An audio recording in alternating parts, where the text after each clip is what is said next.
एक अंधा फकीर विदा हो रहा था अपने गुरु से। रात अंधेरी थी और उसने कहा कि रात अंधेरी है और जाने में मुझे डर लगता है, जंगल का रास्ता है, मैं अंधा आदमी, रात अंधेरी है। गुरु ने कहा घबराओ ना, मैं एक दिया जला देता हूं, ये दिया ले लो और चल पड़ो। गुरु ने दिया जला दिया, अंधे के हाथ में दे दिया और अंधा जब सीढ़ियां उतर रहा था तब गुरु ने दिया फूंक के बुझा दिया। अंधे ने कहा यह भी खूब मजाक हुई, फिर जलाया ही क्यों था जब बुझाना था।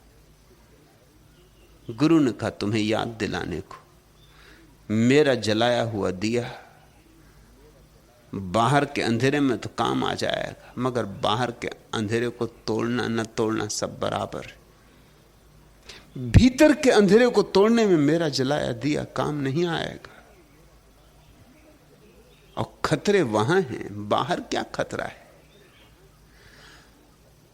खतरे तुम्हारे भीतर है। वासनाओं का, विचारों का जंगल तुम्हारे भीतर है। हिंसा के, क्रोध के, वैमनस्य के जानवर तुम्हारे भीतर है। खतरा उनसे है मेरे भाई। बाहर के जानवर क्या करेंगे? ज्यादा से ज्यादा देह को छीन लेंगे, सो देह फिर मिल जाएगी, अनंत बार मिली, अनंत बार मिलती रहेगी। और भीतर मेरा जलाया दिया काम नहीं आ सकता। इस सद्गुरु का दिया का बुझाना और ऐसा कहना, और उस अंधे फकीर की भीतर की आंखें खुल गईं।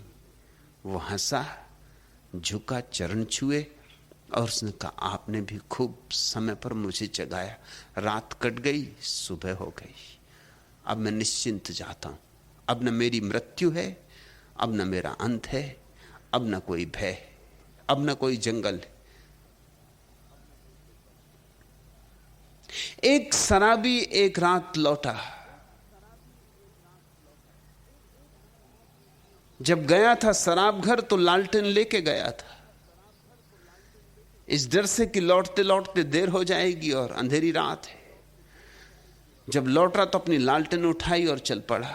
डगमगाते पैर, रास्ते पे खड़ी भैंस से टकरा गया, ट्रक से टकरा गया, नाली में गिर पड़ा। बड़ा हैरान, बीच बीच कभी कभी झोंका शराब का उतरे थोड़ा तो ख्याल आए कि मामला क्या है, लालटेन मेरे हाथ में, तो मैं टकराता क्यों? तो रोशनी का हुआ क्या? फिर रोशनी का सार क्या है? अपने घर क्यों नहीं पहुंच पाता हूं? सुबह किसी ने उसे बेहोश वहां पड़ा देखा तो उठा के घर पहुंचाया। दोपहर तक उसे होश आया। शराब का मालिक दोपहर आया, उसकी लालटेन लेके, और शराबी को कहा कि भाई ये लालटेन तुम अपनी संभालो, रात तुम भूल से मेरे तोते का पिंजरा उठा के चल दिए। अब बेहोश आदमी को क्या पता क्या तोते का पिंजरा, क्या लालटेन। तोते का पिंजरा उठाया होगा, समझ में आया कि चलो लालटेन उठा ली, चल पड़ा। और तोते के पिंजरे से रोशनी नहीं मिलती। जब तक तुम मूर्छित हो तब तक तुम्हारे हाथों में तोतों के पिंजरे। फिर तुम उन्हें चाहो वेद कहो, गीता कहो, धम्मपद कहो, कुरान कहो, जो तुम्हें कहना हो, मगर वे तोते के पिंजरे हैं। तुम्हारी बेहोशी के कारण तुम्हारे हाथ में लालटेन हो ही नहीं सकती। लालटेन हो तो बेहोशी नहीं हो सकती। और फिर कोई तुम्हें दे भी दे, मैं तुम्हें दिया दे भी दूं, और समझो कि उस गुरु जैसा बुझाऊं भी ना, तो भी कितनी देर तुम उस दिए को संभाल सकोगे। और एक कहानी, एक ज़ैन फकीर विदा हो रहा है। चलते वक्त उसने कहा कि रात अंधेरी है, क्या आप मुझे लालटेन न देंगे? अपने मित्र को कहा। मित्र ने लालटेन दे दी। वो चल पड़ा, कोई 10 कदम ही गया होगा कि किसी से टकरा गया। अंधा है, उसे दिखाई नहीं पड़ता। उसने उस दूसरे आदमी से कहा कि मेरे भाई, क्या तुम भी अंधे हो? ये मेरे हाथ की लालटेन तुम्हें दिखाई नहीं पड़ती? मैं तो अंधा हूं, मुझे दिखाई नहीं पड़ता कुछ। इसलिए तो लालटेन लेके चला कि कम से कम दूसरे को तो दिखाई पड़ेगी, कम से कम दूसरा तो मुझसे टकराने से बच जाएगा। तुम्हें क्या हुआ? वह आदमी हंसने लगा। उसने कहा, मैं अंधा नहीं हूं, लेकिन तुम्हारी लालटेन बुझ गई। अब अंधे आदमी को कैसे पता चले कि उसकी लालटेन बुझ गई? तुम्हारे हाथ की गीता कब की बुझ गई है तुम्हें पता है? तुम्हारे हाथ की कुरान कब की बुझ गई है तुम्हें पता है? काश तुम्हें इतना ही पता होता तो कुरान और गीता की जरूरत क्या होती।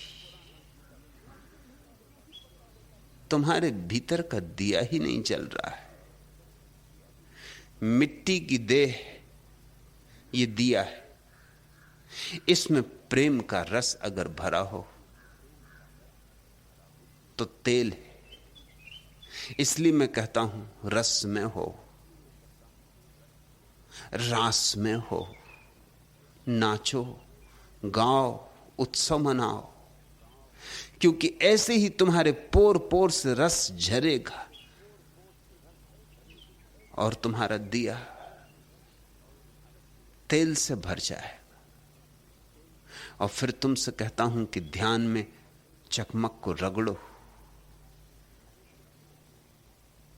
होश को जगाओ, जाग कर देखो विचारों को, जाग कर देखो वासनाओं को।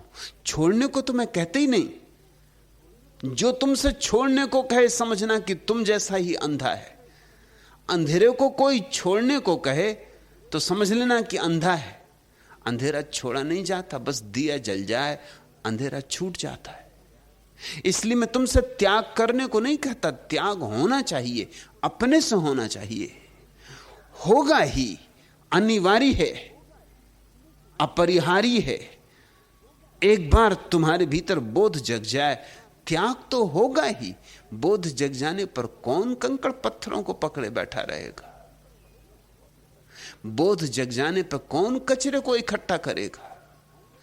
बोध जग जाने पर कौन पकड़ेगा संसार को? रहेगा भी संसार में तो कमलवत रहेगा, पानी में, और पानी छुएगा नहीं। इसलिए मैं तुमसे त्याग करने को नहीं कहता, छोड़ने को नहीं कहता। जो तुमसे कहते हैं वो तुम जैसे अंधे हैं, और तुम्हें उनकी बात जचती है, क्योंकि अंधों को अंधों की भाषा समझ में आती, गूंगों को गूंगों की भाषा समझ में आती। बहरे एक दूसरे को इशारा कर लेते।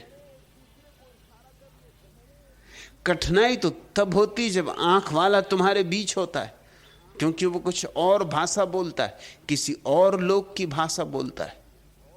ऐसे तो तुम्हारी ही भाषा बोलता है, लेकिन उसके अर्थ इतने भिन्न होते हैं कि तुम चूक चूक जाते हो, या तुम अपने अर्थ समझ लेते हो जो कि उसके अर्थ नहीं है, और तुम्हारे अर्थ अनर्थ कर देते। दिया मौजूद है, प्रेम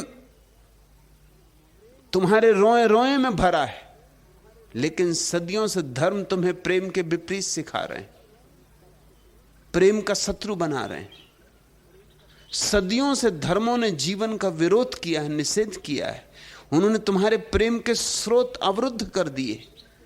उन्होंने तुम्हारे प्रेम की इतनी निंदा की है कि तुम सूख गए हो, दिया ही रह गया, झरने बंद है। मैं चाहता हूं तुम्हारे झरने फिर खुलें। इसलिए मैं तुमसे फिर प्रेम की बात कर रहा हूं। प्रेम के बिना तुम कहीं भी नहीं पहुंच सकोगे। प्रेम के बिना कोई भक्ति नहीं है, और प्रेम के बिना कोई भगवान नहीं। प्रेम ही प्रार्थना बनेगा, और प्रार्थना ही अंतिम अवस्था में परमात्मा का अनुभव बनती है। इसलिए प्रेम को पोर पोर, रोए रोए से बहने दो, भरने दो तुम्हारे हृदय के दिए को, प्रेम से भर जाओ। इसलिए कहता हूं रस में हो, रास में हो। इसलिए निरंतर दोहराता हूं रसो वैसा, वह परमात्मा रस रूप है, तुम भी रस रूप हो। इसलिए कहता हूं जीवन से भागो मत,